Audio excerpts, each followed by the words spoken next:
All right. As we know, there are really a lot of people who are trying to deceive a lot that they are really saints because they know about God and they really understand about God. Well, first of all, the wisdom of God is fear of God. And of course, understanding is how to shun the evil or shunning the evil. Because if we allow the evil to control or manipulate our brains or our hearts or our spirits, meaning to say that that's the time that we are already lost. And once we are lost, meaning to say that we have already disobeyed the laws of God. And once we disobey the laws of God, meaning to say we have already lost our fear in God as well. Okay, who is God, by the way? Well, we should know and understand that God is being conceived as the supreme being. And at the same time, He is the person who had actually in control of us, because He is the Spirit that lives in us. We are His temple. We're not talking about the temple like the being constructed out there, or the churches or the temples that are being really constructed by human beings, but we are the temple of Christ that are not being constructed, except we have been created by God Himself. And of course, in terms of faith, because they said that if you have faith and then you will be saved. It doesn't matter if you're doing a lot of good things, or it doesn't matter if you are helping a lot of people or doing a lot of good deeds, for a lot of people or for the universe or for whatever it is that's being intended, in order to do a lot of good stuff in this world. Okay.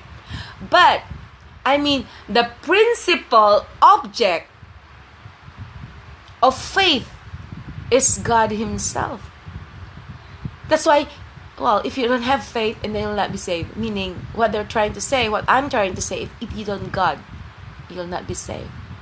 So if you don't have God, if you don't know exactly the real meaning of God, and if you don't understand the concept of God, and then you will not be saved. Because how can you be saved if you are totally ignoring the facts how to be saved?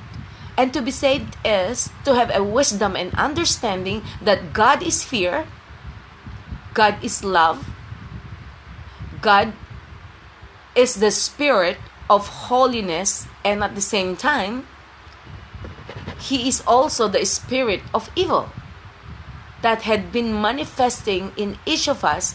And it doesn't matter what we do or what we show, He's the one in control Himself. But we have been gifted the free will in order to understand, or in order to do what makes us feel happy. But later on, we're going to be challenged if we're really happy or not. Because in everything that we do, there's always a tendency that whatever we thought about at first, and then there's always a tendency in the end that, oh my God, I thought I was doing what's right, and then of course after having this kind of experience, and that's when I realized that what I actually did was wrong. See, it makes sense. You cannot just exactly tell something unless you really experience it. You cannot just define something unless you yourself is really going to experience that. So through God, we're going to experience the good and the bad, evil spirit. Okay? God is love. Yes, God is love if we do the good things towards yourself or towards others.